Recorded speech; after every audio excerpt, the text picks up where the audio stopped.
Check this out. Oh, yeah! You are now about to experience the side effect. The side effect.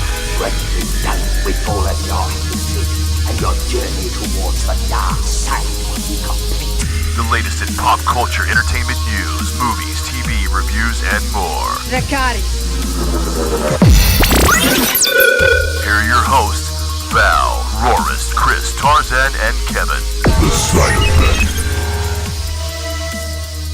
Hey, welcome everybody today to the Side Effect Podcast, where we talk all things in nerdy culture, including Game of Thrones, Star Wars, The Walking Dead, Marvel, and DC comic books, movie trailers, etc. Today, we have a great lineup for you, including Game of Thrones official photo, talk, and rumored episode titles.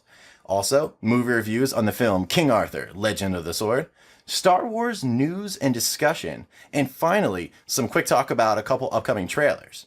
But first, let's introduce ourselves. Me, I am Kevin from the channel The Bat Productions. I do some different stuff on Game of Thrones, Walking Dead, Star Wars, and even a little bit of my What If series you may have heard. Next up, we have Rorist from the channel Rorist. Hi, I'm Rorist from the channel Rorist, and I do anything sci-fi, fantasy, or geeky in general. And of course, we also have Chris from Smokescreen. Hey guys, my name's Chris, run the channel Smokescreen, and I primarily cover Game of Thrones, A Song of Ice and Fire, but occasionally Star Wars as well. Up next, Tarzan from Trial by Trivia. Yeah, this is Tarzan from Trial by Trivia, and my channel covers everything geeky, nerdy, movies, Game of Thrones, and etc. And last but certainly not least, we have Val from Because Geek. Hey there, Val from Because Geek over here. I make Game of Thrones videos, analysis, and predictions. Yeah. All right, well, I'm so excited. This is our second episode, but we're going to start with the question we left off with last video, which was, which 9 characters would you pick from Game of Thrones, A Song of Ice and Fire to be on your fellowship to destroy the One Ring? Let's start with Vale. Oh my god, okay, so I wanted my team to be very, have a lot of variety, alright? And so I picked, well, I'm gonna pick Jon Snow because he would be like my Aragorn. And Yeah, we know we can trust him. wait, Until Sorry. he's stabbed to death. No, okay. He'll be Doesn't he fine. seem more like Sean Bean's character? No, of course not. No, you need like a king type of guy, right? Yeah. Okay, so that's why I picked him. And then I went with Tormund because I just fucking like Tormund. I don't know. And then Jorah because he's one of my favorite characters, and he has to be there with his like, never mind. And then I picked Dario because he's cool as hell. And you know you want someone who can like sneak into places. And I know like Davos is good for that, but I just think Dario is like a cooler version of Davos in that regard. And you got a double thing with that because he's really also Benjen, so you got an extra yeah. Stark Oh. on your team. Of course. What? And also I got to stop back there real quick. Were you referring to Tormund's penis a second ago? Just throwing it out there. I mean, No, every no, I was talking about. She was. Every good team needs a guy with a huge penis. Go That's Van. Okay, absolutely true. You All know. right. Yeah. Jesus Christ. Can we just no? Okay. Chris, that's why I you're didn't on our see- team. Oh my god. Okay. Yeah. So the other I got Lyanna Stark as well because you need a woman on there that is a badass and that And can dies do, from you know, childbirth? oh come on, Roris, you're like, A baby killed her. How much of a badass could she be? oh Jesus Christ. No, she needs to use her womanly weapons. Okay, what was that? What was that thing that Cersei her lay said? down and die weapon? What? Yeah, okay, no, listen. All right. Definitely bath salts. Yeah, exactly. Okay, let me go. Aegon the Fifth because I just he's fucking cute. I don't know. Okay, I want him. Until he And, traps you in a building and burns you down. God, Vale, what is going on with your team? I'm going to bash every single character you mentioned. Okay, and then I've got Tyrion and Bronn because they're fucking awesome for like comedy and humor. You know, you need humor because it's just a boring ass trip that lasts months and you want to laugh. Okay, so Bronn, and also Tyrion is really good at strategy. He's really smart. He can come up with really cool solutions for anything. And then Three Finger Hub because we need good food on this fucking trip. Okay, I'll go. Here's my fellowship. I tried to go with a little bit of variety as well, but not just because they're cute and shit. So, well, I may have one or two of those. But first, I will just go with I would go with Daemon Targaryen, the Rogue Prince, because he has a fucking dragon. He could fly to the volcano and drop the damn thing in himself. Yes. You know, since they couldn't fly those fucking eagles. So I had Daemon Targaryen. For some muscle, Sir Arthur Dayne, of course, just for fighting because he's a badass and, you know, he can kill orcs and shit. Varamir Sixskins, because you always need a warg. You know, he can control a bunch of shit. Oh, That'd be fun. That would be terrifying. Yeah, to have him on your team. Yeah. So in that world, you know, you could use a warg. They can Yeah. control 6 or 7 things. Melisandre for shadow babies and, you know, just cuddles. Aw, until she takes off Hey, her glamour. you said you didn't have anyone cute on there. I said maybe one or two. I'm not, you know.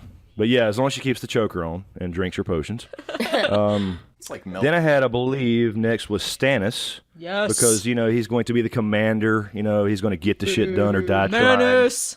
He's going to Yeah, die trying. so he's the leader. Then I had Brendan Rivers, a.k.a. Bloodraven. You know, because he's got the whole magic green sight. You know, need some of that to see And an what's amazing going on. archer, too. You need a good archer on your team. Absolutely. Ah, fuck. I Yeah, forgot about that. that's true. Very true. And then a little more muscle, Barristan Selmy. Yes. I like his team already. Yeah, another one for fighting, just being a badass, Aemon the Dragon Knight. Man, you're And just gonna then have last- me fighting all over the place. Yeah, I mean, you got to have a lot of fights, right? I'm assuming you got to have some muscle, and then last but not least, Marwyn the Mage, because we need a healer as well. So I think that's a pretty good, you know, well-rounded group. It's a boring group. That's an amazing group. Fine.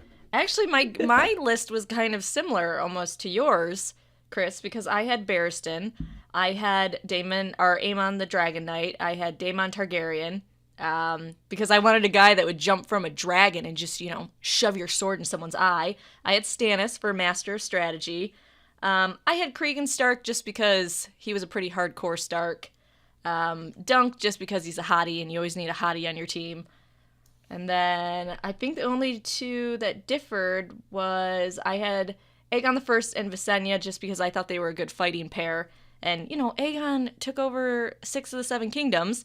And then Mace Tyrell just because he's a natural-born leader and he'll just lead the team to victory. Vale, I thought you were going to talk shit. I thought you were going to talk shit. Okay. Mace You know, Tyrell. Mace would be good for you. I was gonna say that you have like no humor on your group. You guys have no humor, and you need that fucking humor. All right.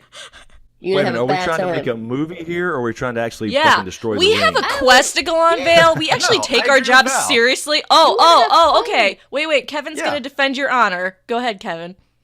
Absolutely. Well, no, Val's actually making a point that is very important for the construction of my team because I put a lot of thought into it. Apparently, others didn't. Oh. So, So I didn't have any thought with all those well-rounded people with various skill sets to get through the damn journey, huh? Yeah. I'm glad you said it, Chris. Anyway, moving on to my list, I'm going to break down what constructed my team, okay? I had a few criteria to start with. All right. First, no ladies. Why? Whoa. I don't want there to be any conflict over a woman. You don't None at trust all. anything that bleeds for 7 days and doesn't die? Is that what you're getting at, Kevin? I am not Mr. Garrison. Don't you lay that on me. Anyway, that was first one. Second one had to be a human because I thought we were talking about humans. Number 3, characters we know a good deal about, more than ones that were kind of lost in lore. So I wanted a bit more detail about those characters. Now, constructing it, I made 5 separate pillars of what would make up this group because I was thinking, who would I want if I was in the group? Okay, because remember, groups have group dynamics, so it's important to think about these things. First one, I need to have some that are committed to a cause. I need some great warriors. I need people that are fun, people that are really trustworthy, and people who are intelligent. So, my list ended up being constructed as such. First, we start off with some muscle, some really honorable people. We got Barristan Selmy. We got Arthur Dayne. We got Ned Stark. Then we have Jaime Lannister. Oh, We got yeah. We know Robert Ned Stark Baratheon. definitely isn't going to die. Yeah, Well. you're gonna get so bashed for that. Yeah. But that's okay. The point of this isn't so that everyone makes it out alive. You need that one person to die. I mean, come on. Yeah. Yeah. Okay, good point. All right, so we got Robert Baratheon after Jaime. Then we got Tyrion. We have Samwell Tarly. We have Stannis Baratheon.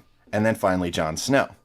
Now, you could see how some of those fall in. You got the smarties, like you got Samwell, and you got Tyrion in there. I mean, other people are smart too, but these are like above average smart, okay?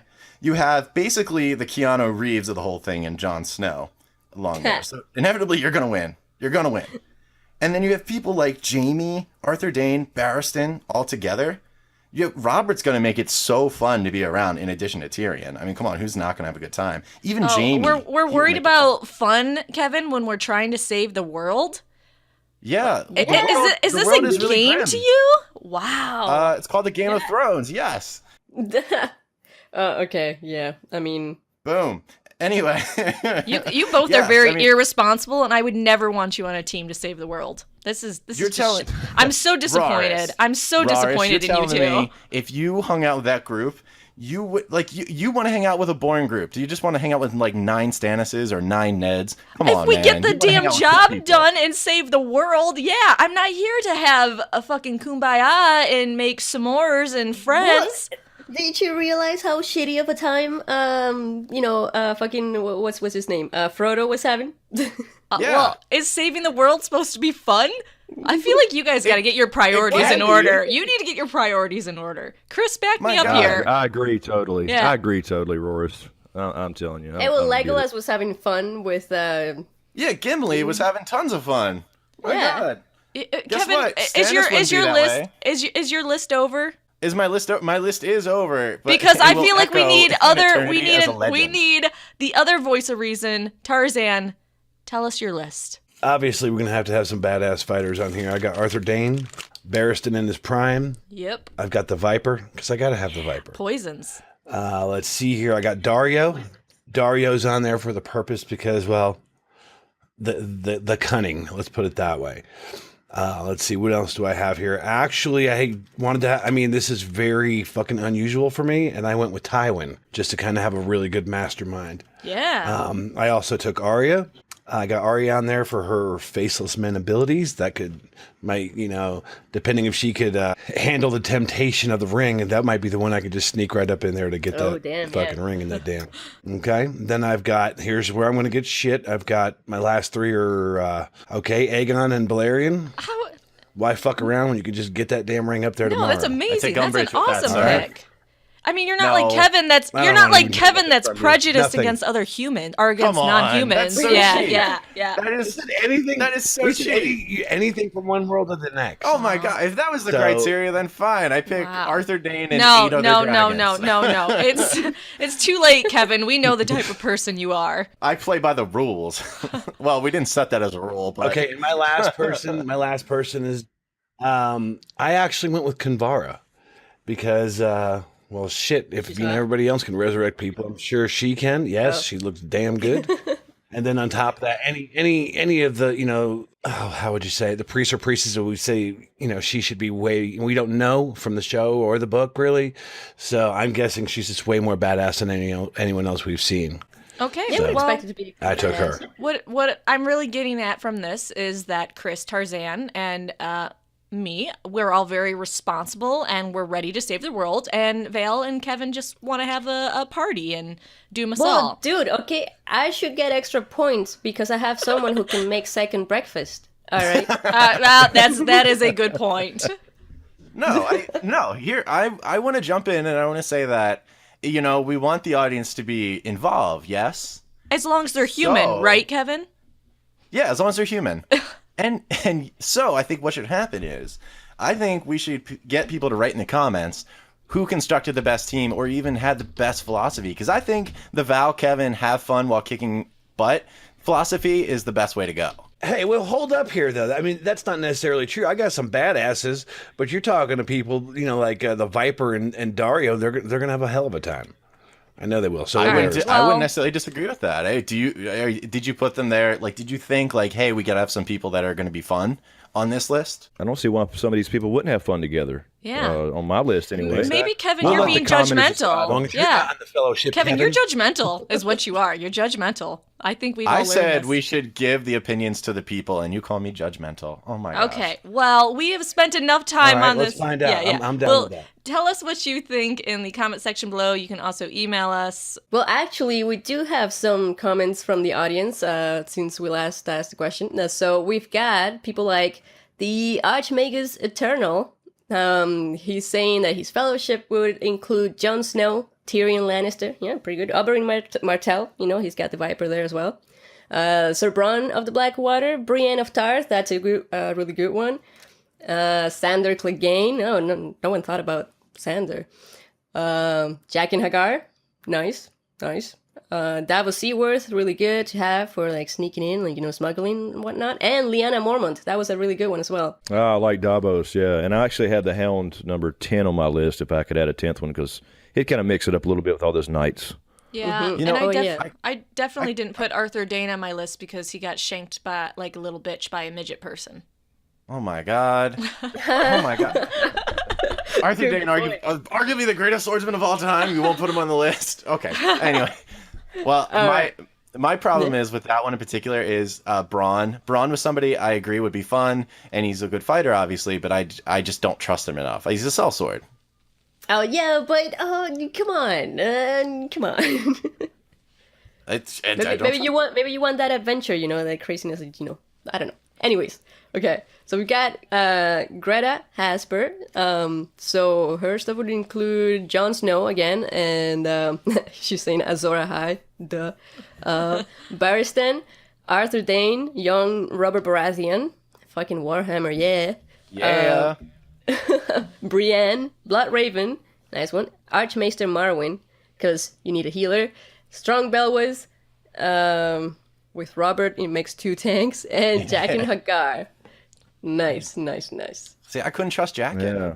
Because who is I like Jack? it. I don't like the strong Bellis pick because he'd bleed out before he got to the end of this damn thing. But what about, also the Blood Raven thing? I mean, no offense. Isn't he stuck to the tree? Isn't he got branches growing through his eyes? not old Brendan Rivers though. See, Yeah, he had the sight before. The young version. Yeah, young I just version. like to think of like the Blood Raven like stuck to the tree and FaceTiming the whole time while they're trying to get to Mount Doom. FaceTime. It's just an iPad on a stick with wheels. Oh my god. Yeah, well, I guess that's why no one wanted Bran. Cause, Oh, no way. Yeah, unless Hodor's coming. No way. Or maybe like 10-year-old Bran, who had no powers. Legs, but no powers. Oh, Anyways. Strap him to the dragon. Just glue him to the shield. dragon. It'll be good. So, since we're running out of time, so I'm just going to say quickly that Caleb had a really good lineup as well. I like that he picked Angai, the archer. That's an awesome pick because we really need an archer on there. And I completely forgot about Angai. And then Joseph actually picked the Night King. Like, that's very interesting. Very original right there. that's kind of a great pick because no matter what, your friends die and you just get reanimated. Yeah, That's good true. point. Yeah, Good point. good. I Good mean, what call. other leader in the world of Ice and Fire offers up eternal life? The Lord of Light. Maybe. All right, so we've spent enough time on this Lord of the Rings question, but let's move on to the photos and the poster for season 7 that was recently released. Yeah, so we have a few new pictures from Game of Thrones this week. A few we've seen before. First of all, we have Cersei and Jaime in the throne room. I think we've seen basically that before, the same shot of Jaime standing there with Widow's Wail with Cersei. I think we have a Littlefinger Sansa picture on the battlements of Winterfell. Basically the same picture we got before. Tormund in the yard of Winterfell and Brienne kind of smiling to the camera crew. But the two interesting ones here are, of course, Arya on horseback. So let's start with that one. Where do you think she is? I think that's the biggest mystery in this photo. Is this before or after her trip home? I personally think it's after she's murdered a bunch of other Freys, personally, and then she's now heading back to Winterfell, because I love that Ned hairstyle, that Stark hairstyle that she has. So she's definitely embracing her Starkness, and she's returning home.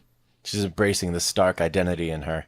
Yep. Yeah, totally. I would say that she's probably on her way home. I don't know about killing a bunch more Freys or anything like that. I mean, I think if they're going to be thrown in front of her, she'll totally do it. But at first I thought maybe it was in the north, but Based on like clothing, like it doesn't look like she has any gloves on or anything. So she's probably not too far north at this point. Maybe still in the Riverlands. I mean, that's my hope. My hope is she goes to the tavern and meets Hot Pie one more time. You can see by the doorway, it's got that curved archway, and that's kind of Winterfell-like, but it's also matches the actual tavern. It's got a kind of curved doorway. Yeah. But the stonework is light, more like Winterfell. That's why it's a little confusing, I think. What do you think about it, Tarzan or Val? Yeah, I thought the archway was pretty reminiscent to possibly Winterfell, but now that you said that makes a lot of sense too. That'd be cool to see that meetup. I haven't checked to see if he's even been casted. I don't know, but yeah, I mean, I don't know, that jacket and all that looks pretty. She's definitely headed north and not south. That's for damn sure. Yeah, I mean, I think it looks a bit too fancy, the building for an inn or like, you know. So I think it's gonna be part of a castle, this one, and it might be the twins. Like she might just be leaving the twins right now. Maybe she like stole a horse from their stables or something. Because I mean, like, where did she get that horse? That's what I was going to say about the twins. We never really got a good shot from the outside there, so you know it was always dark and dreary inside with the candles and shit. So yeah, it could be very well right after the twins. And yeah, but she might have also like released Edmure, so she might go to. I don't think she has time to go to the Riverlands and River Run. I think she might just release Edmure and just head north from there. Yeah, that's what I said in the video I did. River Runs too. It's got that yellow stone. I definitely don't think that's that location. Yeah, that's right. That would be cool if she did find a way to release Edmure, though. I mean, I'm sure she could find out one way or another, but I was like, I wonder if she knows that Edmure's locked away. Oh, yeah, she does. Yeah. The last season, you could see, like, she was part of that feast, when she was wearing the face of the other girl, and Walder Frey was talking to Jaime about Edmure and how he still has him, in the dungeons. I mean, I guess I didn't think about if she would have been able to hear it, but then again, I was more so thinking, whoa, why is she staring at Jaime? And then Bronn's witty comments. Yeah. I'm pretty sure she was paying attention. I mean, she's an assassin now, a trained assassin, so she might, Yeah, she you would should hope be good so. at that stuff. I don't know. Maybe she was engaged in a really important cooking discussion. I don't know. Well, we know Edmure has been cast again for this season, so we'll see him. Yeah, that's good. I want to see some Tully. Does anyone else have anything to say about the Arya stuff? Because, I mean, I don't know if there's a ton to take from it, but we can definitely pick up some clues. Well, there was one thing I want to say, and you guys might have heard that she's going to have an interaction with the Ed Sheeran guy that's going to do a cameo, and he's going to be a singer in the show. And I think she's going to see him at that inn from the other picture that we got from Arya.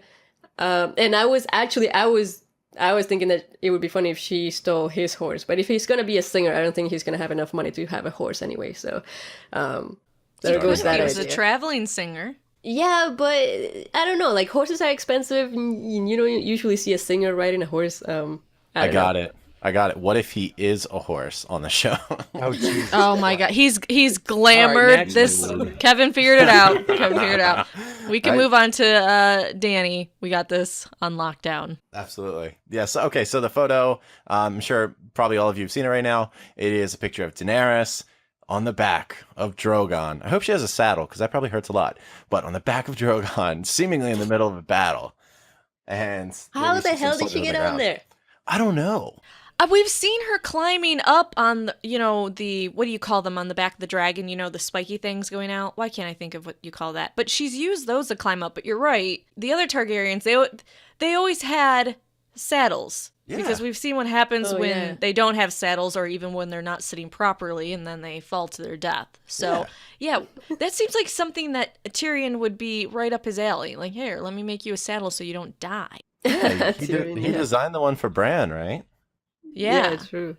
But I guess, did Exactly. you see Drogon's beer belly? Maybe he can't get a saddle around that. Beer belly. That's true. That's true. Yeah, I was saying that would be pretty badass to go Balerion the Blackred style artwork and put the armor on the dragon. Yeah. Oh, that'd be So cool. do you guys think this is Field of Fire round 2? Yeah. Exactly. Yeah. Oh, definitely. gosh. How do you think, like, I'm just looking at that photo. How do you think, because dragons haven't been around, like the last one died in the Seven Kingdoms 147-ish years before the current time in the show. How are they going to respond to seeing this woman on a dragon controlling two other dragons? That's what I was thinking. Like, they're just gonna lose their fucking shit. Just drop it. How many of Exactly. them Yeah, are they going to surrender? Are they going to be like, well, fuck the Mad Queen. I'm going with this lady with 3 dragons. Like, Oh, wouldn't you? absolutely. They probably thought it was all mythology in their time already. Not, kind of like Jorah had the doubts in season 1.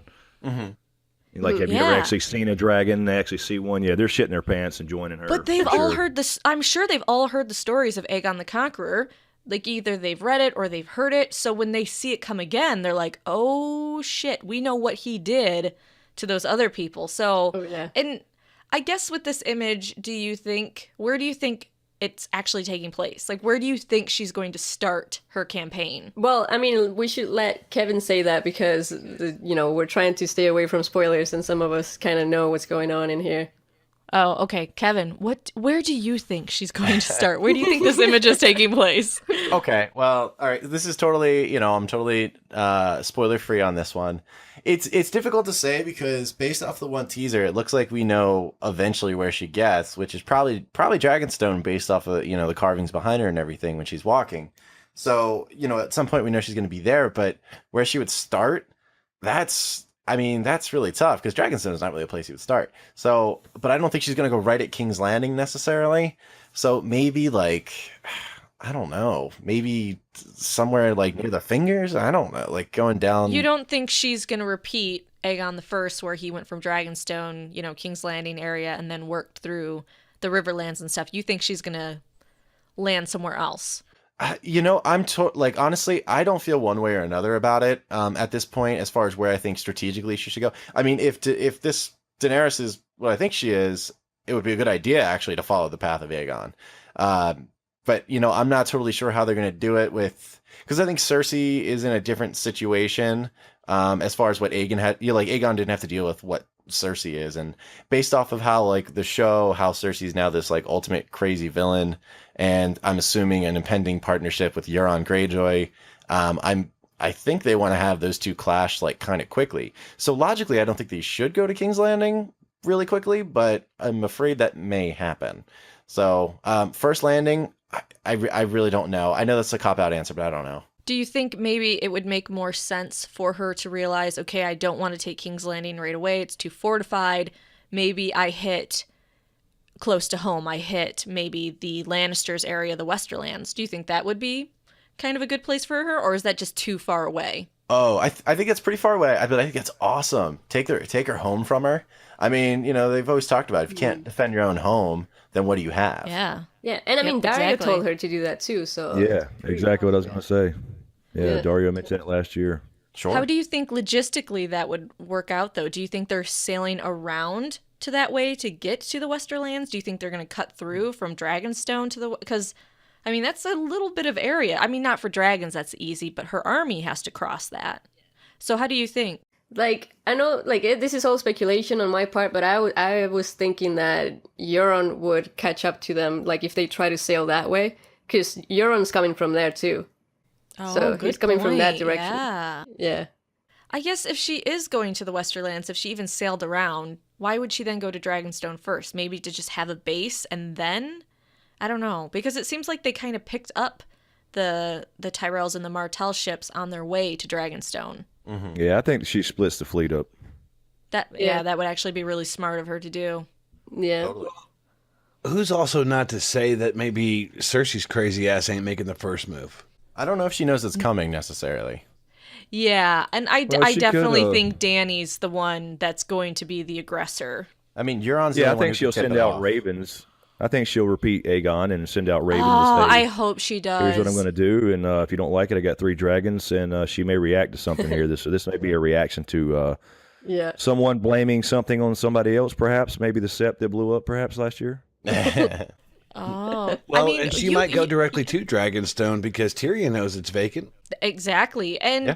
what's if Cersei gets a letter from Dany saying, "Hey, give up the throne you just got, the one you felt you deserved, for most of your life," she's going to flip the fuck out and she's going to attack her.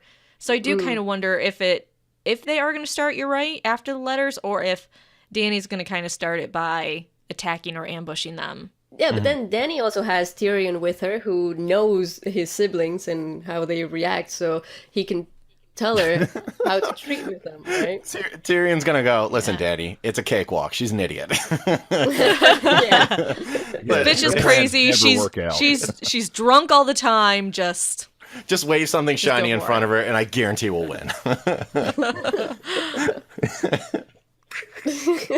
I'm sorry. I love to take every second I can to bash Cersei for being a moron. Yeah, You know, her people- plans they- never quite work out. they made her a lot smarter, though, I feel, in the show than the books. Because in the books, man, she is a paranoid psycho. Like, maybe she is in the show and we're just not in her head, but, like, she thinks everywhere in the shadows, Tyrion's there, everyone's out to get her. Like, she's really messed up in the books. I feel like she's a little bit more sane in the show. But again, you're not in her head in the show, so maybe she's just as batshit crazy. Yeah. You know? That's the POV is definitely, I think it's definitely a help when trying to determine that. But I mean, fortunately, we don't need POV chapters to figure out that she's freaking She's idiot. crazy? Yeah. She's a crazy idiot. Like this vicious king and idiot king. I don't know if we had a vicious idiot. Yeah, well, we got two. She told us you- last year she's living her life by the prophecy. Anyway, that's all she thinks about. Yeah. Yeah. doesn't work Did out. you ever? And no, it's not gonna work out. Have you guys ever watched Sunny in Philadelphia, where it's the beginning thing like do do do do? You know? Oh my God, yeah. Yeah. There's one where it actually shows Cersei, and the Queen of Thorns goes, what are you gonna do?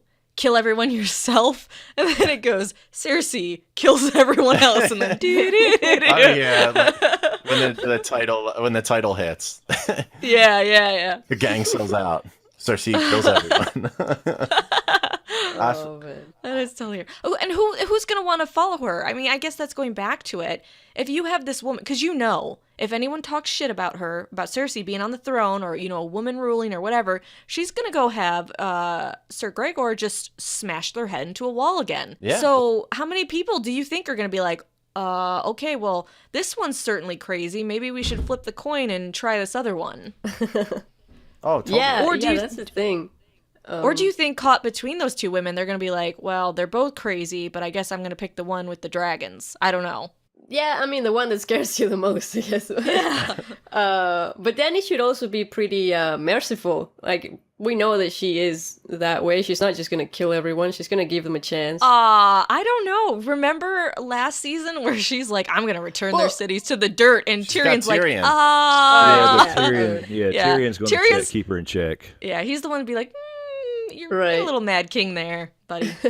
Maybe calm down. Let's rein this in, darling. Maybe don't commit genocide. Maybe just dial it back. Just a You're not little gonna have bit. too many people to rule over if everyone's dead. I'm just saying. Can we talk about the size of this dragon, though? Oh, Drogon, you know what? it didn't even fit in frame. I got some complaints because they said they're supposed to be as big as 747s. Oh, yeah. And then I had a bunch of people comment and being like, no, Danny would be way smaller on him. Oh, if yeah. they were that Yeah. size. And I'm like, that's actually kind of true. Yeah, it's So true. do they mean by the end of the series?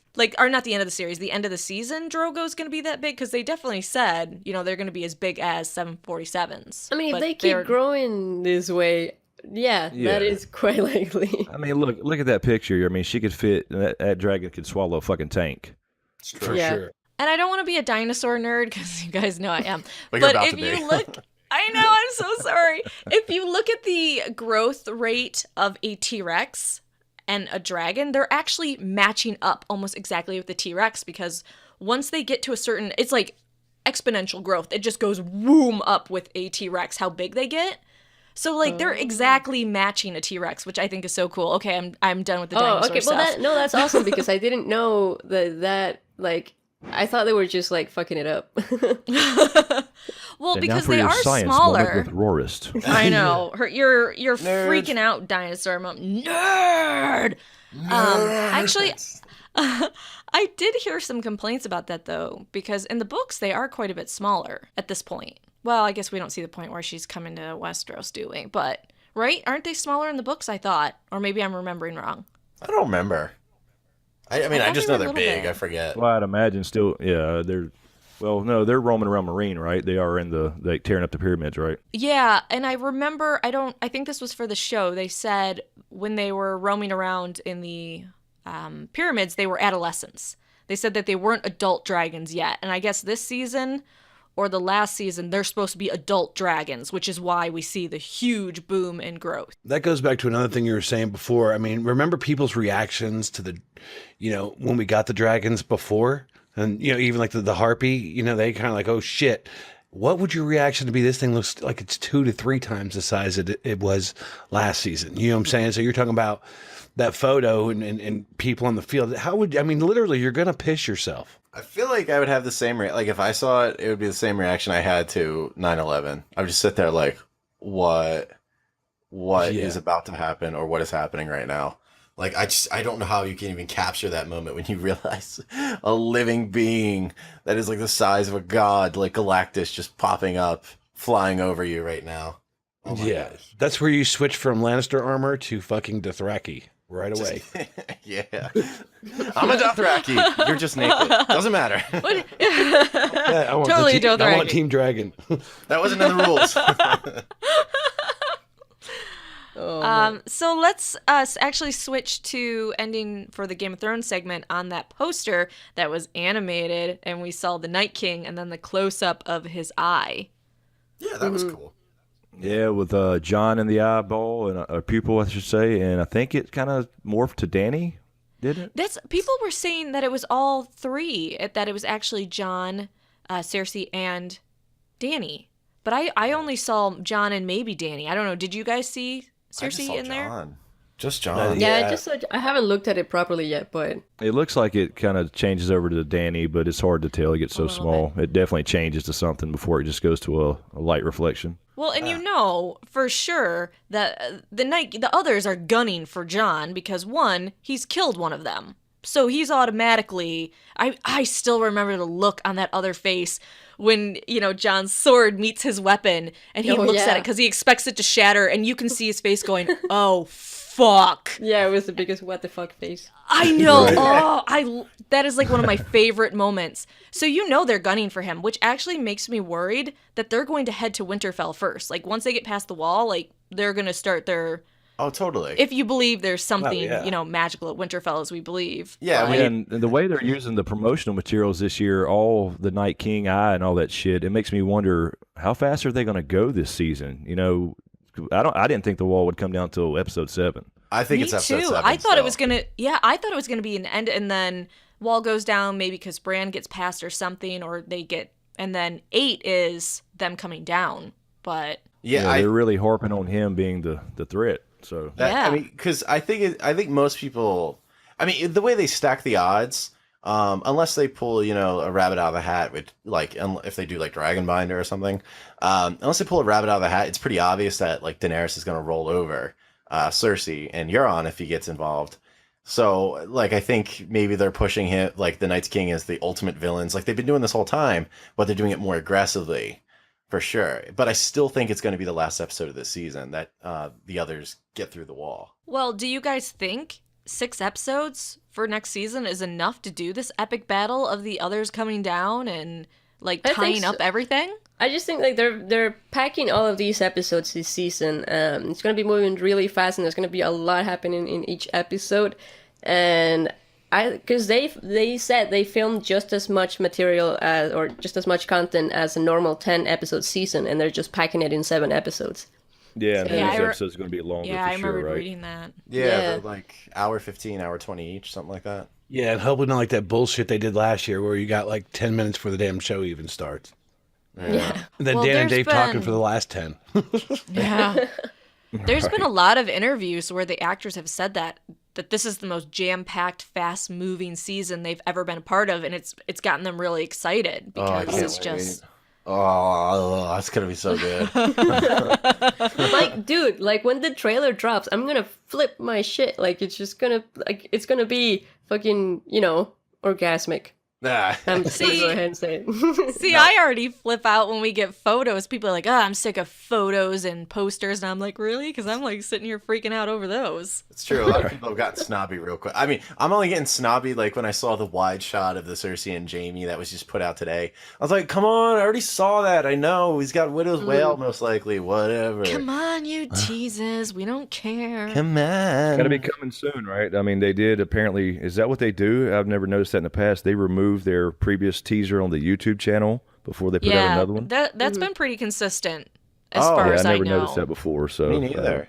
But and I kind of feel like they're using who's this through Variety, right? Variety's who's been releasing these posters and photos. Entertainment did it today. Entertainment Weekly Or is- entertainment, thank you. I'm thinking for Star Wars. Yeah. So I think they're building up to the trailer. Like they gave all this material to them, which it seems like every day they're releasing something new. So there might be like a new interview or maybe something this week again. Yeah. To like blow us out of the water next week. Like Yeah, they're they are building up the building us up. Oh For yeah. sure. Oh yeah. I mean, well, they they already did- know they fucked up with that ice block, that melting ice block thing. Okay, that was so Oh, annoying. good. But man, did I watch for like an hour at least. Like it was, Oh, me too. Oh yeah, I was there. I was hoping no. for something cool, but I mean, didn't happen. But whatever. But also, they just they melted down the ice block just to make everyone really sad that it was middle of July. Like I just had a thing come up today on my Facebook. It was like, "Do you remember this day last year?" And it was me posting a joke about hold the door, and I was like, "Hodor was already dead by this point." Holy crap! Yeah, that's crazy. I was like, "Are you kidding me?" Yeah. My God, why did you start so late? How many days do we have? 54? Is that correct? Somewhere in that area? Like a Yeah. month and a half, something like that. Yeah, I think it was 54. Yes, that trailer should be soon.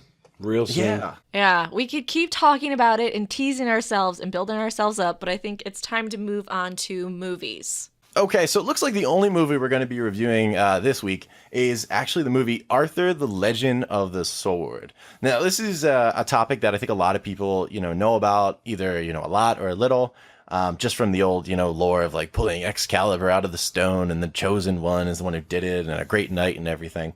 They've recently rebooted it. I think it's the first one since the old King Arthur movie from like 2004 with like Keira Knightley in it and stuff. It recently just came out in the last week or two. A lot of mixed reviews on it for sure, and I think there's going to be different opinions among us. I'll say, for me personally, I'll just kind of start off my overall view before we get into some details. I don't know if I was wild about it. Like maybe if they removed the name King Arthur from it, I would feel differently about the content of the film. But like the fight scenes, although they're supposed to be kind of cool, I don't know. It just felt like it was so CGI heavy that it just felt kind of odd to me there. Okay, so the King Arthur himself, like the way they presented the character, just I don't know. It didn't feel how I expect King Arthur to be. He's supposed to be this like the most chivalrous man who ever chivaled in all of history, and that's not what we got. But I don't know. We all know you're pretty judgmental. I mean, let's be honest. We're reviewing a movie. What do you want me to say? It was perfect. Come on. Well, I don't know. What does other people think? Like, Val, you were going to say something. I don't even want to start, okay? Because I'm just gonna freak the fuck out in this movie. This movie was just fucking like it was so fucking good. Oh my god, I was so worried for a second there, Vale. I was like, oh god, this is gonna ruin our friendship. This is gonna ruin our friendship. She's gonna shit on this movie. Oh my god, you love this I movie. love this movie. Oh, it pumped me up. I was like, my god, I'm gonna become a fucking knight after this movie. Oh I my was God, so I'm sick. pumped. Dude, okay, so first of all, that intro scene, holy shit. Holy shit. Oh That my was god. perfect. Although the horse, I felt really bad for the horse. I actually I was no, so you know what I was thinking about? I was thinking of Mario and Yoshi. yeah, that was totally Yoshi. It was totally Yoshi. Poor Ed Sheeran. He's fucking this car, the horse, like you know who the fuck. I know, cares? it was so sad. That opening was so epic. I loved it. It was cool. Yeah. Are you kidding me, Kevin? Like, Yeah, Jesus Kevin- Christ, your fucking bar is way too high, man. This Yeah. movie was fucking epic as fuck. Like, the music, it gets you so into it. Like, I bet you he only likes the ladies that drink the finest champagne. You're Yeah. too much of a snoot, Kevin. Oh wait, well- but you probably watched it like a streaming on your laptop or something, right? Because like at the theater, this thing was fucking amazing. I at did, the theater, but like with all Oh. the bass and everything. that doesn't change. I mean, I did actually watch it on my laptop. Not funny enough, but that doesn't change what I think the problems are with how the story was presented. I mean, I know It was too awesome. I agree, Kevin. That was a big problem with the I movie. gotta agree with fucking Kevin. Oh shit. Oh my No, god! that is such ass. Apocalypse! The world is ending. Y'all, Yeah, baby. I've got to jabber. It's gonna be my turn. Let me tell you something here. The scenes that were like what the hell would you call it? It was like Ocean's 12 shit. I didn't dig that at all. Now, don't get me wrong. The movie looked great. The music was great. But like okay, I'm going to do this. And then you cut to I didn't feel like that fit in. No, that did not fit in an Arthur movie. Get the hell out of here.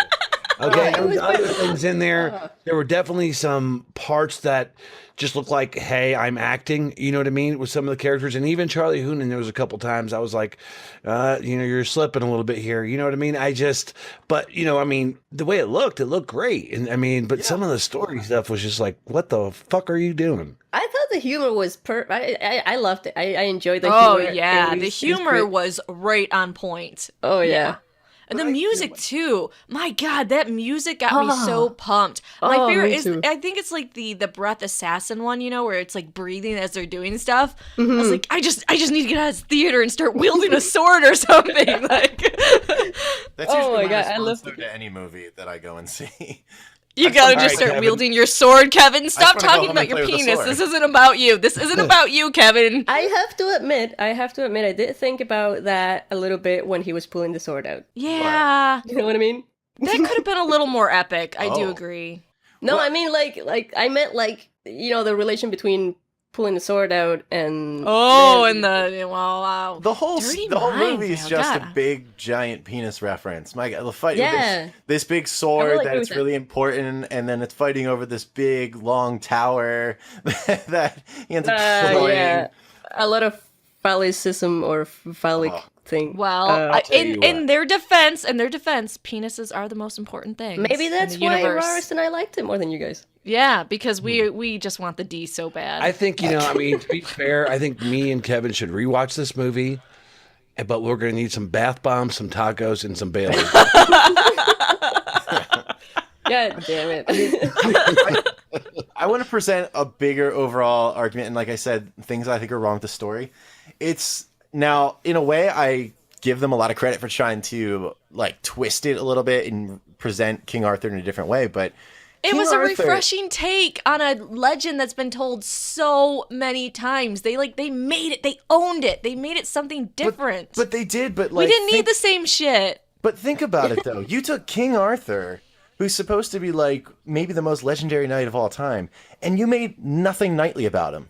The whole movie was just revenge. That is not true. There was That is not nothing knightly true. about him. I agree Not with him. true. He was more like a no. dirty He was a thief. He was a thief. He was a gangster, basically. You want to know what? Did you not see what he was doing? He was protecting the horse. He was going out of his way. He was trying to save money. While he was thieving. Did things. Okay, but is Robin Hood? Robin Hood, yeah, come on. Right. Yeah, he No, was a no, thief. you He wasn't guys, a you knight. guys are so blinded by penis envy because his sword is so epic. Right. You're No, the one blinded. And his abs. yeah, and his abs. Thank you, Val. That Yeah, I forgot those about are also those. I guess I redeeming was qualities. blinded. I He have has, to a nice, admit though. he has a nice butt too. Let's not forget the butt. Right. I absolutely love, because I am an Aidan Gillen lover, and I absolutely loved his character so much, and he's my favorite character yeah. in Game of Thrones. Littlefinger. He's my favorite. I was And- worried because of the Batman voice he does, sometimes in Game of Thrones. Yeah. Perfect in this movie. His accent, his voice, everything. Oh, that arrow shooting scene. Oh my god, it was so fucking good. Oh, and when he's so I fucking couldn't good. even, he couldn't help himself and he had to, shoot the know. guy. Yes, it was so good. Dude, yeah, the I think, effects, the fighting scenes, the effects, and everything, the camera moving around and all these cool effects. It was so good. I think maybe your problem, I'm shaking my mic, sorry. I think maybe your problem, Kevin, is that, and maybe Tarzan too, is that you guys wanted this completely white, legendary Arthur guy, and I think this is more true to history. It wasn't this guy, and, history, I say in quotations, because there's back and forth on that. Yeah. This guy would have been great. He would have done some nitty-gritty things to get by, but he did have nobility in his heart. He did go out of his way to help people. Yeah, he got revenge too, But that wasn't his main motivator. Even when he figured out he could get revenge, he still tried to turn away from it. And that's what made him different. He didn't want to just take this power and grasp it and rule. He wanted to walk away from it because he didn't want anything to do with it. He was happy with his family and friends. And he was even willing to sacrifice himself for his friends to get away. He's like, no, you guys need to go down the hole first. And when they refused to, he was like, I'm not going. Fine. You guys are all Are you talking determined about when they to were die. when like all the fighting school was gonna go fight the soldiers? Yeah.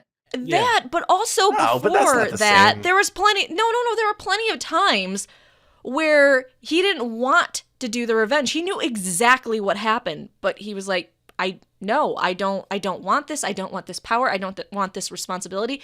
He was a hero. He was always looking out for other people. Even, the prostitutes, if they were banged up, yeah, he did some things to get it done, but that's the real world. The real world isn't, and that's what this was. It was more of a real world take. It wasn't, I'm a white knight with my white armor and I'm just so perfect and everything I do is great. That's not the real world. The real world is, But that's not King in the Arthur. real world, Ned dies. But this was a Yes, it was. refreshing take on it. If this was Arthur, but it wasn't the typical story. It was a twist. It was a retelling. It was a being new story. refreshing. Yeah. They pulled But a it sword still from had the stone. elements of it. It was But the transitions if were you- horrible, though. They were horrible. okay. The transitions were a little jarring at times. I still liked it. But if you wanted the typical just Arthur story, there's so many stories out there. There's so many movies. Go consume that. This was something different. It was a different take. It was looking at it from a different angle. It was still King Arthur. It just wasn't the King Arthur that you wanted. I think this was a King Arthur that would probably be more historically accurate if he actually did exist. Yeah, I feel giggle, like the giggle, same thing- Kevin. The same thing that happened to me last time is happening to me again. Is not knowing anything before going into these movies makes them so much better. Oh Is- yeah. Like, I did not remember anything about Arthur before. All I remember is this kids movie that I used to watch, with like the cartoon guy with, Marilyn. Sword and Stone. Yeah, that one. And I barely even remember that movie. That was a good one. I do have a question. I don't know if this was just me. Were there like some plot holes in this movie? Buttholes. Was it Like plot what? holes? Plot holes. Well, like they Plot did holes, mention yeah, not Merlin, plot but holes. we never saw him. I don't know. There was like sometimes they jumped, like you guys were talking about the transitions. Sometimes there were transitions where it was like, wait, this doesn't make sense. Wait, how did do you remember when his friends got into the cave? And then we were like, well, how did he find his friends? How did they get back there? What? Yeah, what? yeah, that was one thing. Yeah, I mean, there were plot holes in it that they were so busy jumping around, but I do know that they had to cut, I think, 2 hours of the film out, like an hour or two, so that might have been filled in, but, I would have watched that whole thing, man. oh my god, me too. I think I What know why. about I think it's the because it's a mage? new, fresh take on King Arthur, where they decide not to actually follow a whole complete plot, because that's what's good. A new, fresh take of not having a complete plot. Yeah, I had a I'm question. mocking Kevin's you. just I am bitter. mocking you. Kevin is bitter. Do you guys think, sorry, is your question about the mage? Yeah. Is it Morgana? That's what I was thinking. Was that who she was supposed to be? They didn't give her a name. I don't know. I think she was supposed to be Morgana, or is it Morgana or Morgana? I'm not sure. It's Morgana. Don't know. I think it can go either way. Uh-huh. Oh my god. But I thought that would be pretty cool because eventually, you know what happens with that? Well, this is Oh. from Chicken what Wow I Wow. read. This is supposed Well, to they be did hint a part it. series. Yeah, but didn't it bomb? Didn't it not make its money back? I thought. I don't Probably- think it made a lot of money, so Probably I not. don't know how they expect to do that. But it was planned to What a be, shit. from what I read, it's planned to be a 6-part series. I Yeah, don't know. yeah, I don't know I thought how, but Yeah, that's ambitious. No, I was gonna ask, I was confused because I don't know if this is part of the lore or something, but why did that big snake come after they killed the little snake? Was it its baby or something? So, okay, that was another plot hole I was wondering about. Did it come from, the area he went to? What did they call it? Not the Badlands, the Darklands? The Darklands. Did she summon it from there? Yeah, I was wondering what the hell, I'm not Yeah, sure. that was that was a little out there. I felt like that was a Again, bit another too much. weirdo part. Yeah. But it was so cool. Oh my I God. know, it was so cool.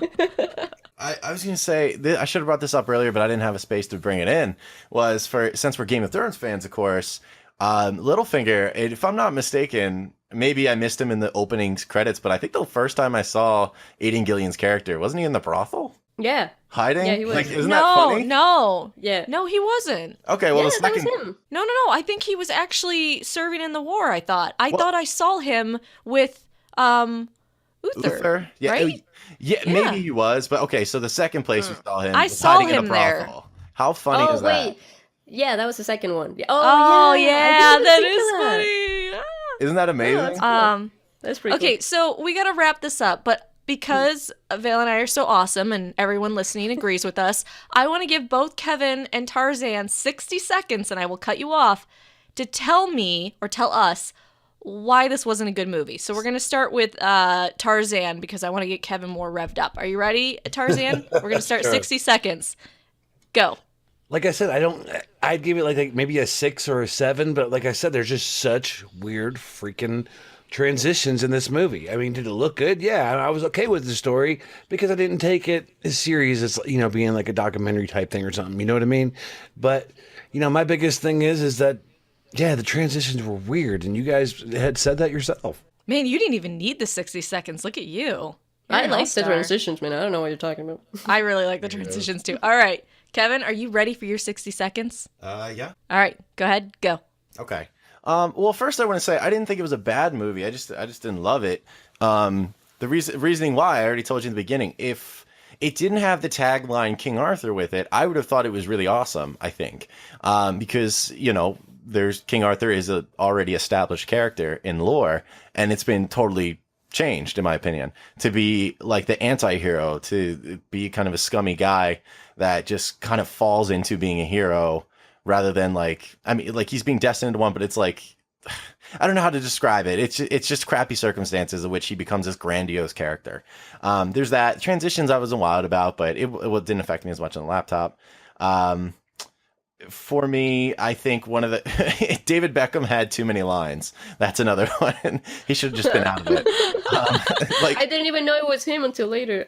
Yeah. I actually, oddly enough, on the bad stream on my laptop, I recognized, I was like, that's David Beckham. Yeah, so stuff like that. Maybe it's a little too heavy on the humor. Although I will say I do give kudos to, I think it was Jude Law, for having kind of a Commodus feel from Gladiator as the king, kind of like a weird loving Your 60 people. seconds are up, but yeah, you are right. That actually was really good. He did a great job. He was Yeah. sexy. Oh, yeah. And actually, I think I see your point, Kevin, that if they didn't say this is Arthur, people may have taken it a lot better, as this just was an origin story of a kid that got his destiny, his kingdom, his heritage taken away from him, and then he fought to get it back. Yeah. People probably would have taken it a lot better. Yeah, basically, So- if the sword was, or another weapon was, put in a different circumstance rather than, pulled from a stone, and you didn't call him Arthur, I would have been like, okay, that was really fun to watch. But I got really critical real quick because of the King Arthur backstory.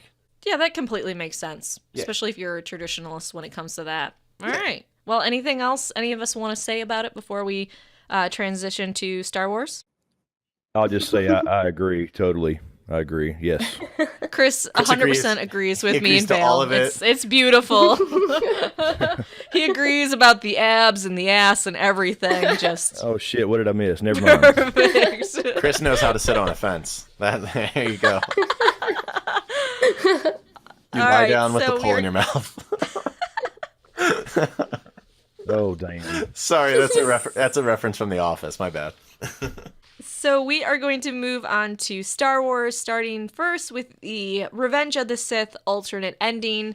I don't know if you guys heard about that. I think you guys all have, right? The alternate ending to Revenge of the Sith? Yeah. Where Padme Yep. instead, does anyone else want to describe it? Because I want to listen to it. I'll take a stab at it.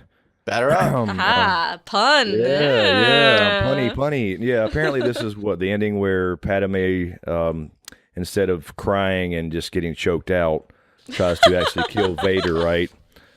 On Mustafar, is that correct? Is that the right ending? Yeah. She takes the dagger and she presses it to his neck. Right. Yeah. I mean, I don't know. To me, it wouldn't really make much of a difference. I mean, if she's already a badass. We already know that. Doesn't mean she can't be emotional. So I don't see it being really a big difference, as far as the outcome. I think what people like more about it, what I like more about it is, I guess I expected her to be a bit stronger and not so weak. I get it, you're pregnant and you're probably super, I've never been pregnant. I'm assuming you're like super hormonal and crazy. I mean, you've been around pregnant women before, so. Yeah, and they want pickles and pellet ice. So, I mean, I can't think about it from that perspective because I've never been pregnant. I don't have kids. But when I think about it, okay, yeah, maybe your baby daddy, you're carrying his kid, and then he just went to the dark side and just murdered a bunch of kids. Maybe you don't take a knife to that planet and then are like, yeah, I'm going to end you. I can sort of see that, but on the other hand, I want Padme to be a little bit better and for her to try to do it and love the Republic that much. So I'm kind of torn, but again, I've never, and I don't think, Val, you haven't either, so there's no females on this podcast that can talk about the hormones of being pregnant. Yeah. No. Yeah, I could see the point. I could see that if she actually, took steps to start the rebellion and all that thing. But yeah, because wasn't that the extension of it, right? Was that she was actually going to survive a little bit longer, and then there was another take on it, and actually be with Leia and start the rebellion and then die young.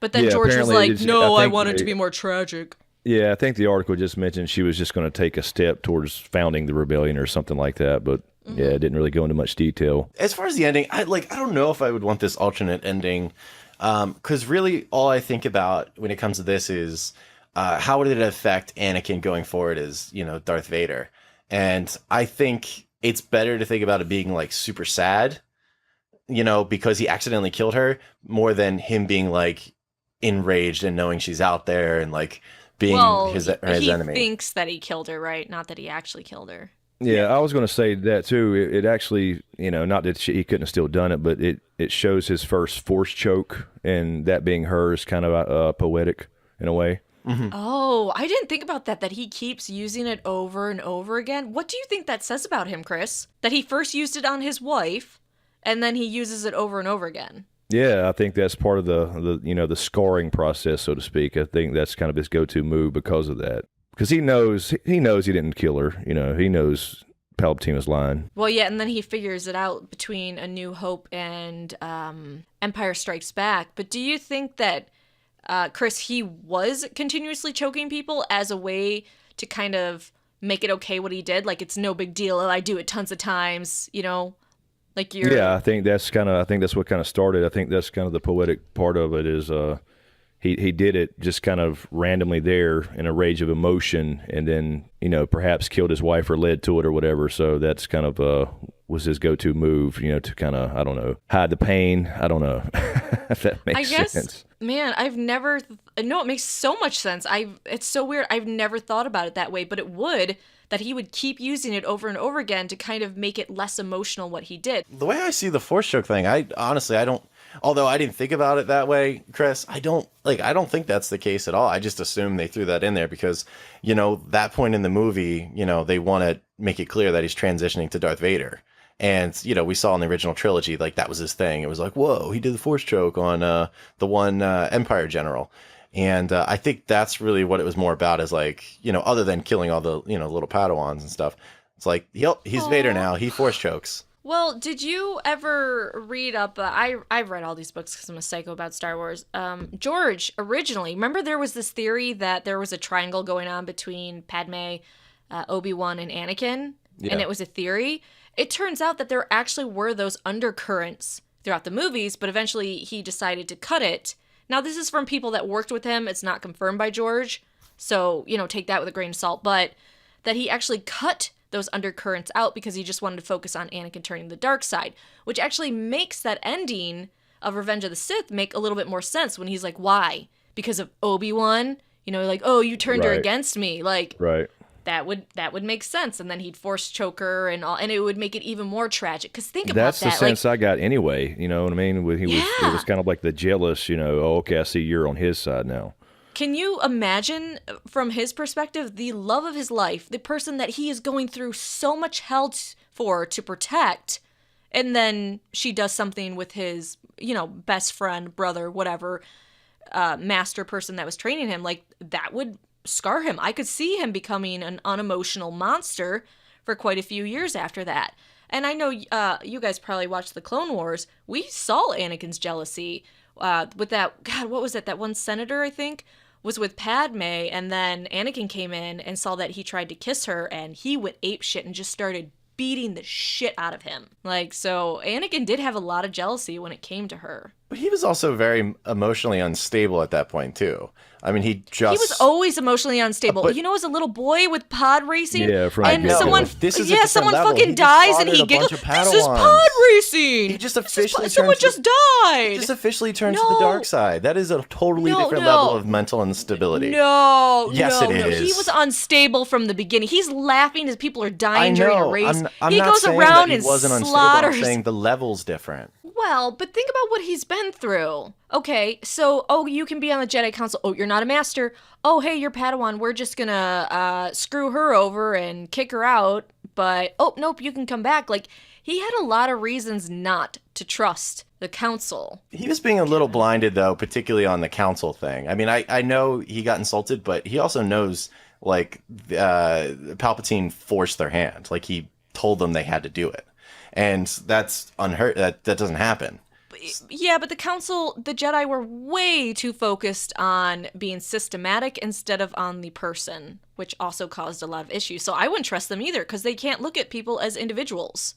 It's just a systematic thing to them. I mean, they were kind of right, though, weren't they? Like, I mean, I know he had a lot of No, accolades they were. and stuff. Even but... Yoda knows he's not right, They've though. been wrong since the beginning. They've been wrong since the beginning. Good even is dumb. Yoda. Yeah, even Yoda realized, like, putting himself in exile, how he did things, how he ran things was wrong. I'm not saying So always. I I don't- meant like with Anakin. I mean, like they kept saying there's a lot of danger around this guy, and I mean they were right. They helped fulfill but that. they kept, but you know, yeah, it was a self-fulfilling, well, not self-fulfilling, but they fulfilled that prophecy because they treated him that way, because they had those apprehensions. They weren't treating him as an individual and embracing him and his uniqueness. Yeah, not screwed them trusting him over. from the beginning actually helped kind of that process move a Yeah. lot faster. I grant you that. Like I can't argue that. Yeah, and it was two totally different things, though, right? The Tusken Raiders was revenge for his mother, you know, and Yeah. that was his just emotional reaction, and then the children at the Jedi Temple, He thought he had to, like he that. had to like fully embrace the dark side. He'd already made that choice with Palpatine, so. But even that, like, if you go further than that, he actually thought he had a legitimate reason for that one, where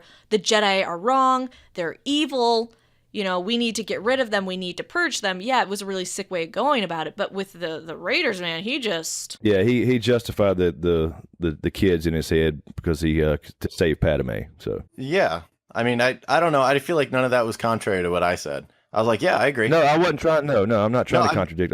I was saying two totally different things. All right, so we could talk about the alternate Sith ending forever, but let's move on to the Han Solo film and how some of us feel about it. Now, you take a legendary character like Han Solo. Sometimes I think some things are better left untouched. I love the character, and everything I'm seeing so far, it looks like they are going to ruin this. I saw the cast picture, and Woody Harrelson looked like he's been smoking crack, and then we had some of the other ones that just look kind of weird to me. Okay, and I wanted more like the Dengar or stuff of that nature. I wanted maybe some more of the bounty hunters that he had more interaction with. According, well, I guess that's legend, so it doesn't freaking count anyway. But the biggest problem I have is I just think by the end of this movie, they're going to degrade the character. Yeah, I just don't like the idea of one of the first, solo films being a Han Solo movie. I mean, it's like I kind of agree. I mean, I know he's from Corellia.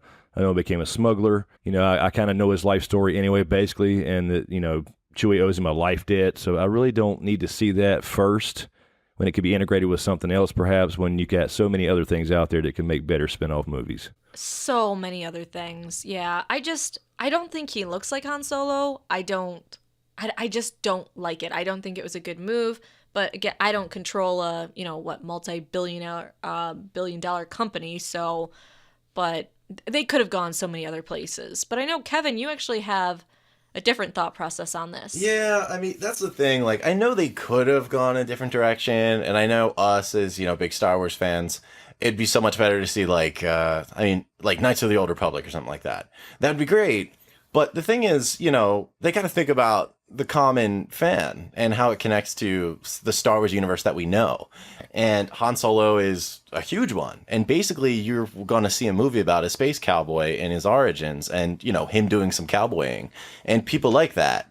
I think it'll be interesting enough. Like, even though I'll know what's happening most likely, again, like meeting Chewbacca, it could be there could be buddy comedy parts with like Lando. You could possibly run into one or two other smugglers or bounty hunters, whatever. And you can see the Kessel Run being broken and see what that's, because he always talks about that, but we could actually see it laid out. Maybe it's really a lot more epic than, it gets laid out to be. I think it potentially could be good. It wouldn't be my first pick necessarily, but I mean, just thinking about business decision, it's good for business. And the one thing I really got to say to you all is, me personally, I was a downer on the idea of Rogue One. I saw the trailer and I went, I don't get it. I really don't get it. But I gotta tell you, so far Disney is 2 for 2 on making awesome films with Star Wars. And Rogue One, I thought was gonna suck, ended up being really good. So I don't see why Han Solo wouldn't be. Yeah, I just, it's the thing, it's almost one of those things where I can get the whole thing in a conversation versus an entire movie. I mean, he grows up in Corellia. He's probably kind of a troubled kid. He gets into some trouble. He becomes a good pilot. He takes off somewhere. Maybe he joins the Imperial Academy, but he gets kicked out or he quits because, the whole, listening to other people is not his thing. He comes across somebody that shows him the ways of smuggling. Hey, you can make money flying ships. Maybe he goes to the Battle of Kashyyyk and saves, Chewbacca's life and he owes him a life debt. And then ends up on a bar on Tatooine. And that's basically the story right there. I mean, couldn't you do that with A New Hope? Like, you could do the whole plot of A New Hope in a conversation too. I mean, it depends what you add into it. Some things are I'm telling you, some things are better left untouched, man. And I just hope that's not what this turns into. I hope, I pray that it turns out to be a good movie. But there are so many, like Chris said, I'd go in so many other directions with so many other characters or the bounty hunters than I would do a Han Solo film. So that although I know they could have made like a different choice as to who the first one would be, for me, one that's been rumored, I don't know if they're actually going to do anymore. I think it's almost a miracle that if they would do Boba Fett. Boba Fett's a great character and he's got a cool background, and I would love to see one on him before Han, but I'm not so bad about Han either. But I don't know what other people think would be a good replacement for Han.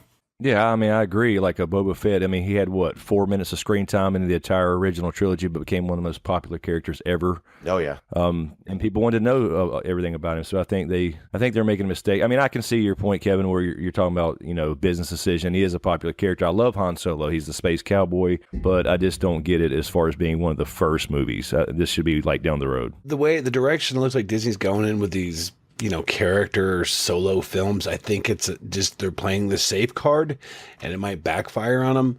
Now, if I was to have an opinion, I would have got, let's put some more of the legends in there. Let's talk about the Knights of the Old Republic. Let's talk about maybe a Yoda backstory. That would have to be interesting. Or maybe even the Tales of the Sith or the Tales of the Bounty Hunters. Give me something like that. And those would be cool. But it does tie back to, I think, what I said earlier, which is it's, money-wise, to go into the casual Star Wars viewer, that's going to be tough to draw him in. I know Yoda's cool and everything, but that he's just kind of but at the same time, if you got to think about the Han Solo story, he tells Obi-Wan he doesn't believe in the all mystic force that surrounds him and all this shit. So it's like, if you keep lightsabers and Jedi out of the story, that's a lot less people that's going to go to the theater. Well, they don't have to be out of it. He just doesn't have to believe it. Well, yep. And they even struggled with that with Rogue One. If you remember all the interviews with the writers, they said they were terrified to make a movie without the Jedi. They said they feared people were going to riot. They were going to be upset. They would just shit all over the movie. And so originally they were going to actually have Jin's mom, Lyra, be a Jedi. And in the beginning was going to show the Empire going and slaughtering the Jedi. Mm-hmm. Because they were so terrified of that. But then they made Rogue One and they figured out you don't need Jedi in there for people to come to it. So yeah, I don't know. I know I'm in the minority. I want a Vader movie, but I'm in such the minority with this. Oh no, I agree totally. Yeah, and it doesn't. Darth Vader adaptation off the books. Yeah, and it doesn't have to be like a super crazy. Just him being the lapdog of the Emperor. and the things he did, because we've even seen it in his comic run, which I think he's getting another one really soon.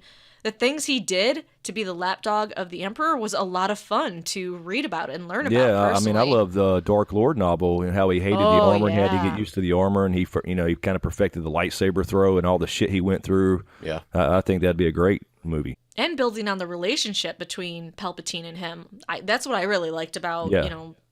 Lords of the Sith. It would Just totally seeing change how the they- perspective, though, for the casual viewer. I mean, Darth Vader, I would probably argue is the most iconic movie villain ever. So that would definitely change it. Because if you don't read the comics, you don't know that the scene in Empire Strikes Back, when Palpatine goes, this is the son of Anakin Skywalker, search your feelings, you know this to be true. And Vader's like, what? How can this be? Like, if you don't read the comics, you don't know. He's totally lying. Like, he's He already knows acting. that. Yeah. And that's a bit of a retcon, but still, you're right, Kevin. If you're a casual person, you don't know. How invested are you in it? How much do you care about some people just want to see action and fun, and It goes back to what we were talking about before with the whole Jedi ending there, or Revenge of the Sith ending, I should say. There's a lot more story to Anakin after he became Vader and got put in the suit than that they could do on the screen. Totally. yeah. I wanted to work this in because I thought it'd be funny, and I didn't find a clever way to say it to you all. But man, you all think this movie is going to be so terrible, the Han Solo movie. Well, I say to you, to quote the great man himself, never tell me the odds. Oh my God, Kevin! Someone needs to hug him He's to been death. planning that. That's been on Yeah. his notepad I did. somewhere. I wrote it down right in front of me. I'm like, man, I'm going You to need to. I'm going to draw problem- You my need to hand. tell your girlfriend to move This- closer to you and just hug you all the time. This playing need it more safe thing hugs. is the problem I have. They did do it with almost all these movies. They've been playing the safe card. I want Disney to not be scared and get out there. This is a big ass universe with a bunch of cool ass shit that could be talked about. There's a lot of cool stories out there, and I just don't like the safe card. And that's I what they're thought doing. Rogue One was kind of a gamble. I mean, Rogue One was for sure. Yeah. Episode Oh, 7 with was not. everyone Episode dying? 7 was A New Hope repeated, basically. Yeah. But Yeah, still, I with their mean- mind frame being, let's do a Ben Kenobi or a Leia. Get out of that damn box. Please get out of the fucking box and wanna venture know out there what and give me something. I feel like people hate me for. I really like The Force Awakens, and Oh, it everyone was I so talk to good. thinks I'm a nut job. Yeah. No one agrees with me, Kevin, besides you. Everyone thinks like it sucked and It it was was incredible. No, I love the movie. It just if you can't lie and say it's not. They didn't play it. Yeah. I don't hate it. Oh, I love okay. the movie, but it is A New Hope. It was JJ playing it safe. It absolutely was. and that's fine. Yeah, I don't care if it's the same thing repeated. I mean, whatever. I mean, the whole thing's about the Skywalkers, and great. Let's repeat it again. I don't care. I mean, but I do have to go back. I don't know if we're going to talk about it forever, but I do have to disagree. I think Rogue One was a total gamble, other than throwing Vader in there occasionally. I think introducing like five or six new main characters just to have them killed. Like, you have to get them Killed, invested yeah. in them. Like, the whole trailer was all those characters except for a glimpse of Vader. So people bought into it with these brand new characters in a storyline that you would argue not that important. Like, you do find it what happens out in one conversation in the old trilogy. So I thought that was a total gamble because I was not interested when I heard it was announced. But it was awesome. Yeah, and you knew going in that those characters couldn't make it out alive because they never appeared in the original trilogy. So But I bought into them. Somehow I bought into them. Okay, so basically, though, you can't argue that there are so many other stories out there that would be better movies. Oh, yeah. There is that Yeah. safe card. There is that safe. Come on, Leia. Don't get me wrong. I got my little Carrie Fisher up here behind me. You know what I'm saying? But, it's like, okay, open the box, man. Come on, you wouldn't want to see Knights Republic instead of some of this. Well, maybe they're trolling us. Maybe at the end of this obviously they said they're going to make a Star Wars movie every year for the next 20 years or something, right? Maybe we're getting that. Maybe we're getting like the Knights of the Old Republic trilogy after this. I think I agree with Chris. We need to wrap this up and maybe talk about it in a future podcast because it seems like we all have a lot of awesome ideas about what we'd want to Definitely. see first. Yeah. I told you. So- Longer. I told you. Yeah. I didn't realize we were going to be so passionate about this. So let's move on. Let's end with trailers and then we'll do our question for the podcast. We're going to talk about The Dark Tower as well as the new Fox show called The Gifted. First, we're going to talk about The Dark Tower, which is based off the Gunslinger novels by Stephen King. Okay, so I need to read more books. Right, starting with that. I have read Stephen King stuff, and I know what he's like, and it's really good stuff. Stephen King is really a really good writer. I've heard awesome things about the Dark Tower, and it looks really good from what I can see in the trailer. I mean, I'm liking the story. You can probably explain it to me, Tarzan, a little bit in a bit. But, like, I don't know. I love it. Like, the whole idea of this guy who can do so much with guns. Look, I was going to say, you get to see Heimdall, like, getting down with some six-shooters, so that was pretty cool. Yeah, I love, I believe it's pronounced, is it Idris Elba? Yeah. From Thor. He was the gatekeeper at Thor. Thor. Yeah, I love the idea of a gunslinger kind of being a knight and with an old six-shooter being a badass. That's just cool as hell. Mm-hmm. Totally. Although I had a hard time getting through the trailer, and I admit I totally did this. I'm such a bro. When the little boy was talking about the Man in Black, and then I saw Matthew McConaughey, I was like, all right.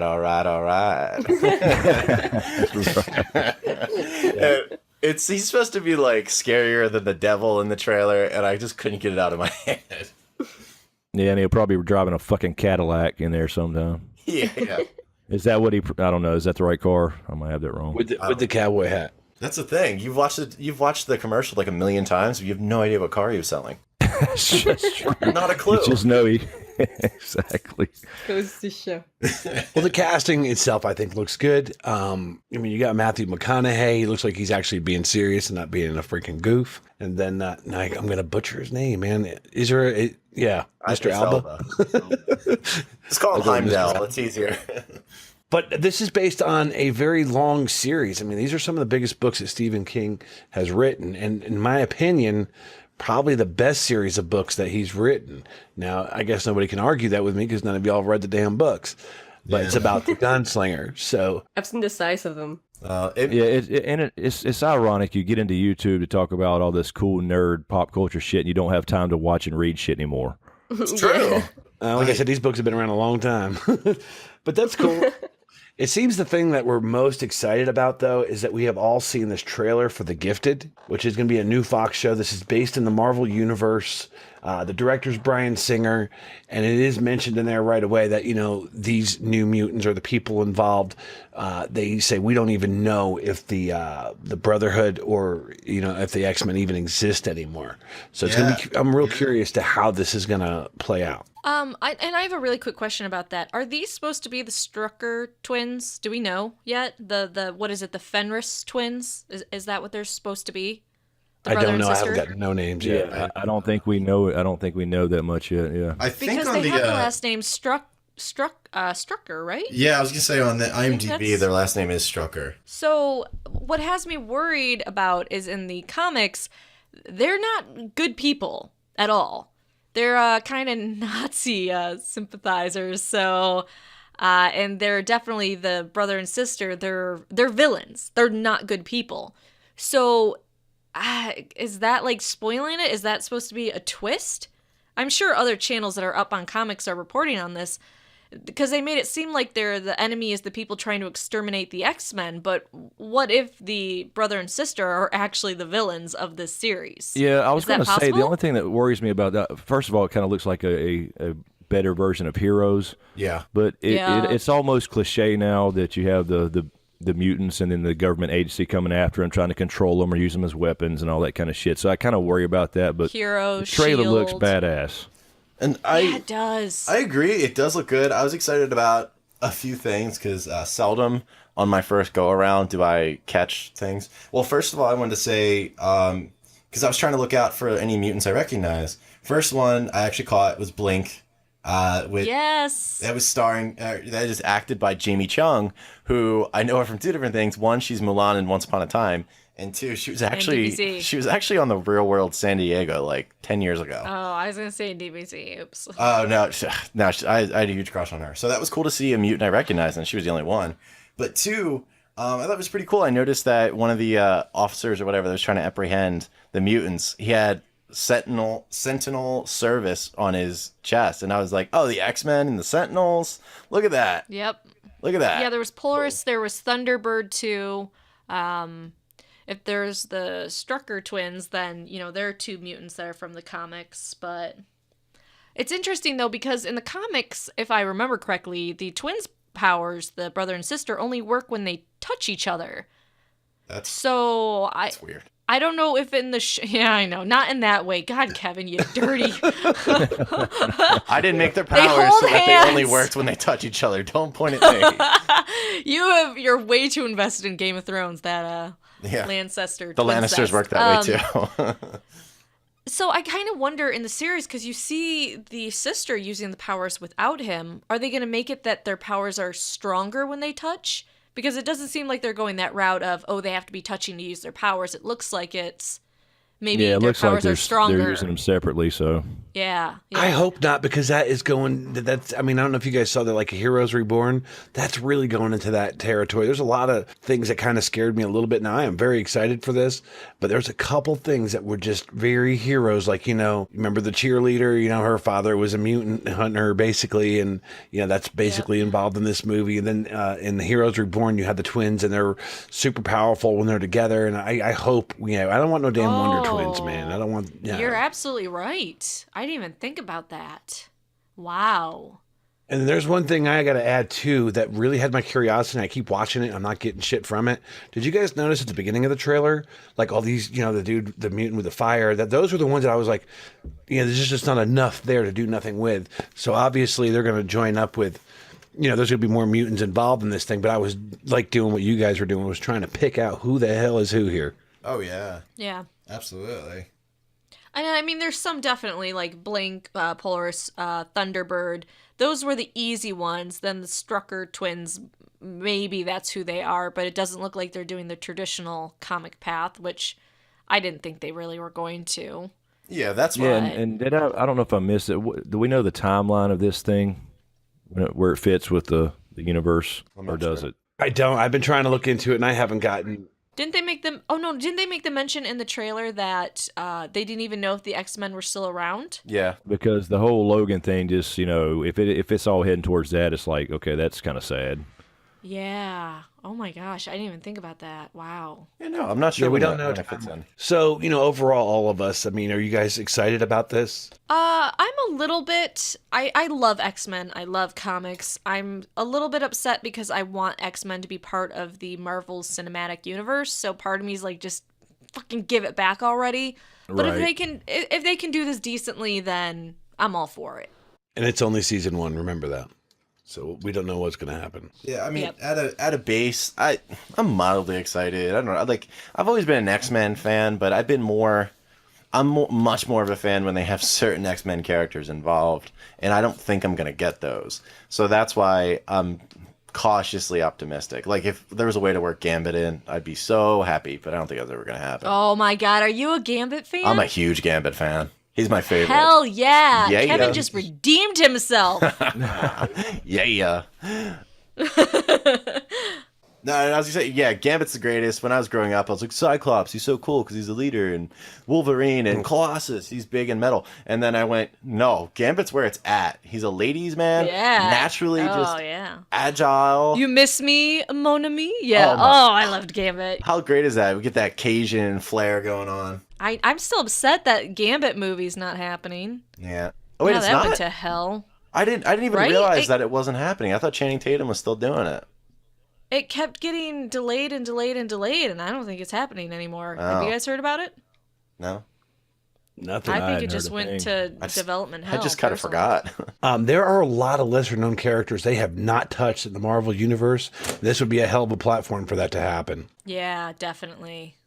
Yeah. Yeah, TV shows definitely seem to be the route to get those characters in there. So I think this, like you just said, this could be a really good way for sure. All right. Well, that was a positive note, Tarzan. Let's end it on that before we go off. So let's end the podcast with the question of the podcast presented by the beautiful, wonderful Val from Because Geek, our queen of love and beauty.